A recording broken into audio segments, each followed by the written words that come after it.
سلام، من فریبا رجبی هستم. به آشپزخونه من خوش اومدید.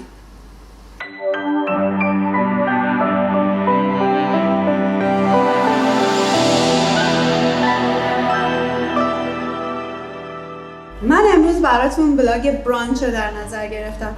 شاید بگیم برانچ چیه؟ برانچ یه کلمه انگلیسیه که از دو تا کلمه بریکفاست و لانچ تشکیل شده. ما توی فارسی معادلی برای این کلمه نداریم. به خاطر همین من خودم کلمه صبحونه ها رو ساختم تا اینکه جایگزین کلمه برانچ بشه. فرناز تنها دختر منه. وقتی که آخر هفته دوست ژاپنیش تومو به دیدنش میاد، این دوتا از من میخوان که براشون این صبحونه‌ها رو خیلی خوشمزه رو درست کنم. این دوتا اینقدر این صبحونه‌ها رو خوشمزه رو دوست دارن که من مجبورم هر دفعه که تومو میاد خونه ما من اینو واسه اینا درست کنم. این صبحونه‌ها رو خیلی خوشمزه تشکیل شده از یک نیمروی اسفناج، سوسیس سرخ شده و سیب زمینی سرخ شده به همراه سالاد و مخلفات کنارش و یک آب پرتقال تازه و خوشمزه.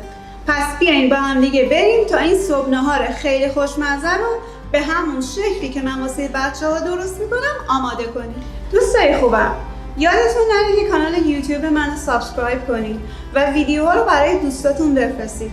لایک و کامنت هم یادتون نره. من مشتاقانه منتظر شنیدن نظرات و پیشنهادات بسیار خوب شما هستم. من اول از همه یک تاور رو روی اجاق با شعله ملایم میذارم و یک استکان آب توش میریزم.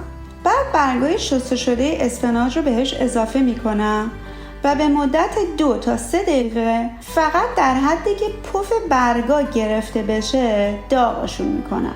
اونها رو تا حدی میپزم که حجمشون کم بشه ولی رنگشون اصلاً عوض نشه.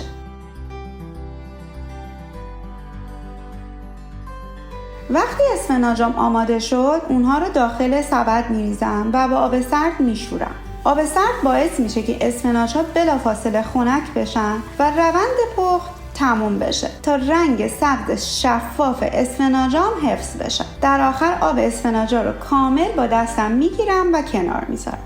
بعد فرم رو با حرارت 350 درجه فارنهایت یا 180 درجه سانتیگراد گرم میکنم. کف ظرف املتم رو کاغذ روغنی پهن میکنم و کمی روغن میریزم روش و بعد کنار میذارم.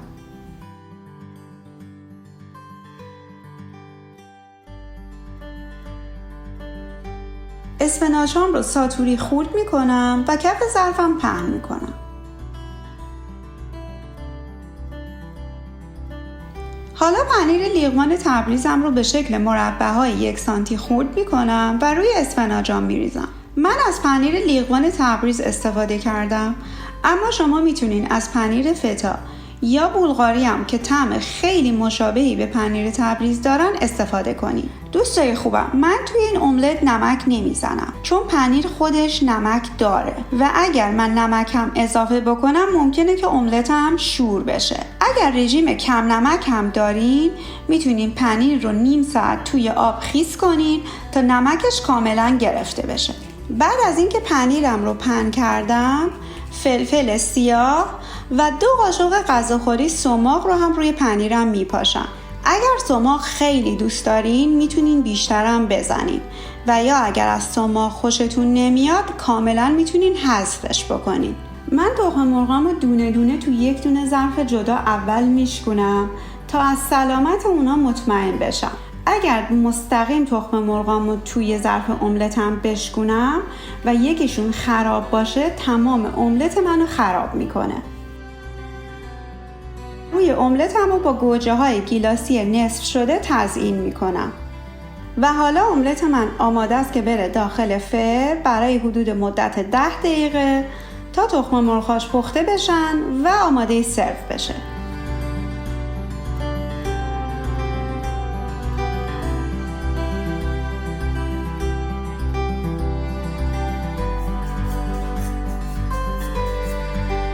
در این موبیل من سوسیس ها رو حلقه حلقه میبرم و کنار میذارم.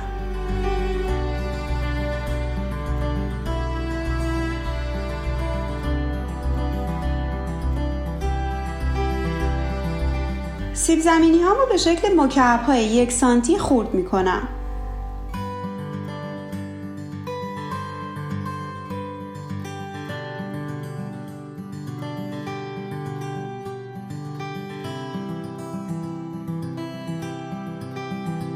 اونها رو زیر شیر آب میشورم تا نشاستشون کامل شسته بشه.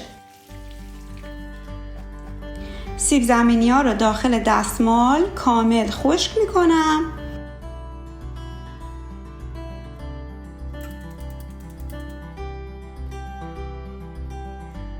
و بعد سیب زمینی هامو توی کمی روغن سرخشون میکنم تا طلایی بشن.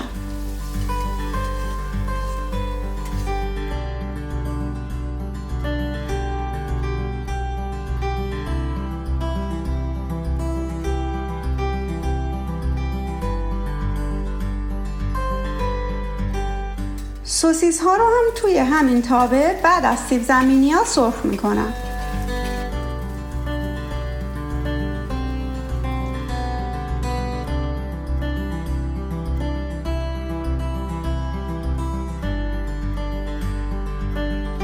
و حالا سیب زمینی ها و سوسیس ها توی دیسم میکشم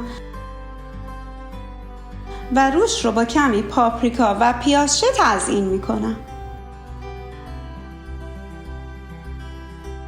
برای تهیه سالاد من از 2 نوع کاهو و کل استفاده کردم.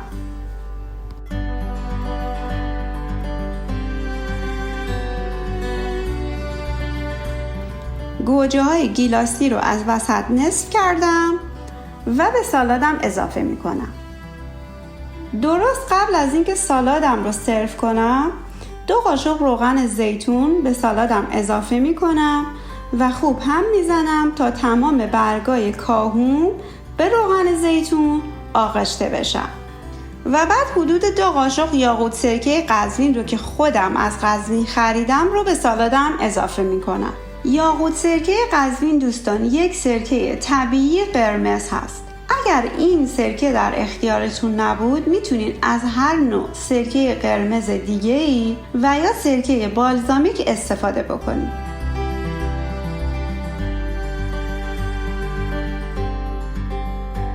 و در آخر دوستان مغز گردوی خورد شده و کشمش رو هم برای تزیین روی سالادم اضافه میکنم. من سالادم رو به همراه املت اسفناج و پنیر و سیب زمینی و سوسیس سرخ شده سرو میکنم. صبح نهار همونطوری که از اسمش پیداست نه صبحونه است و نه نهار. یک وعده ما بین صبحونه و نهاره واسه روزای تعطیل، وقتی که آدما دیر از خواب پا میشن و دیگه واسه خوردن صبحونه دیره و واسه خوردن نهارم خیلی زود. پس بنابراین 2 تا وعده رو با هم دیگه یکی میکنن که اسمش میشه صبح نهار یا همون برانچ. دوستان عزیزم امیدوارم که شما هم این صبح نهار خیلی خوشمزه و سالم رو توی خونه درست بکنید و به همون اندازه‌ای که ما دوستش داریم از خوردنش لذت ببرید.